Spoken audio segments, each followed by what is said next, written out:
नमस्कार, मैं अबरारुल हक रहमानी। आप देख रहे हैं नेक्स्ट 9 न्यूज़। महाराष्ट्र में देवेंद्र फडणवीस ने भले ही डिप्टी सीएम का पद जो है वो संभाल लिया हो, लेकिन उनकी मुश्किलें जो है वो बढ़ने वाली है।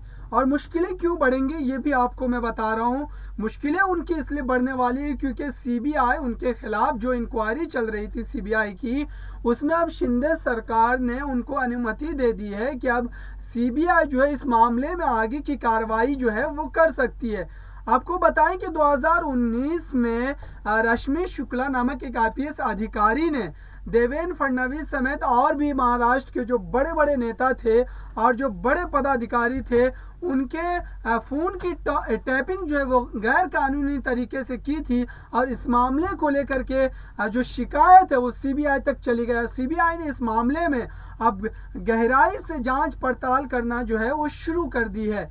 और इस मामले से अब देवेंद्र फडणवीस की मुश्किलें जो है वो दूभर होने वाली है, क्योंकि देवेंद्र फडणवीस अभी नई नई सरकार में नए नए पद को संभाले हैं। और सरकार में जिस तरीके से अभी मंत्रिमंडल विस्तार को लेकर के लगातार गहमा गहमी जो है वो बरकरार है। और इसी बीच देवेंद्र फडणवीस के खिलाफ जो सीबीआई इंक्वायरी के जो आदेश है वो शिंदे सरकार के द्वारा दे दिए गए हैं। और सीबीआई अब इस मामले में आगे की जो रणनीति है उस पर काम करने जा रही है।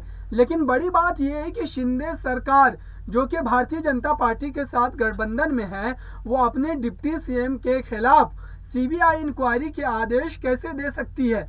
अगर शिंदे ने यह आदेश दे भी दिए हैं तो क्या देवेंद्र फडणवीस इस मामले को इतनी आसानी से ले पाएंगे, क्योंकि भारतीय जनता पार्टी एक बड़े दल के तौर पर इस सरकार में शामिल है। और एकनाथ शिंदे की अगर बात की जाए तो वो एक छोटे दल के साथ, एक छोटा जो उनका विधायक दल है वो भारतीय जनता पार्टी के सामने छोटा है।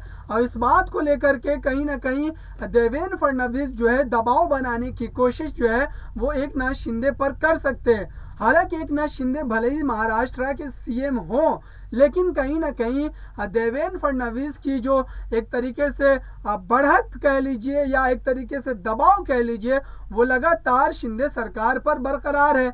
आपने देखा होगा जिस तरीके से प्रेस कॉन्फ्रेंस के दौरान देवेंद्र फडणवीस एक पर्ची पर कुछ लिख करके एकनाथ शिंदे को देते हुए देखे गए थे, कैमरे के नज़र से वो पकड़ा गए थे। कैमरे में उनकी जो एक एक्टिविटी थी वो कैद हो गई थी। और इसके बाद लगातार जो विपक्ष है उन पर निशाना साधना शुरू कर दिया था कि शिंदे भले ही सीएम के पद पर बैठे तो हुए हैं, लेकिन उनको कंट्रोल जो है देवेंद्र फडणवीस के द्वारा ही किया जा रहा है। और अब जब इतना बड़ा मामला हो गया है तो क्या देवेंद्र फडणवीस उनको बख्शने के मूड में नजर आएंगे?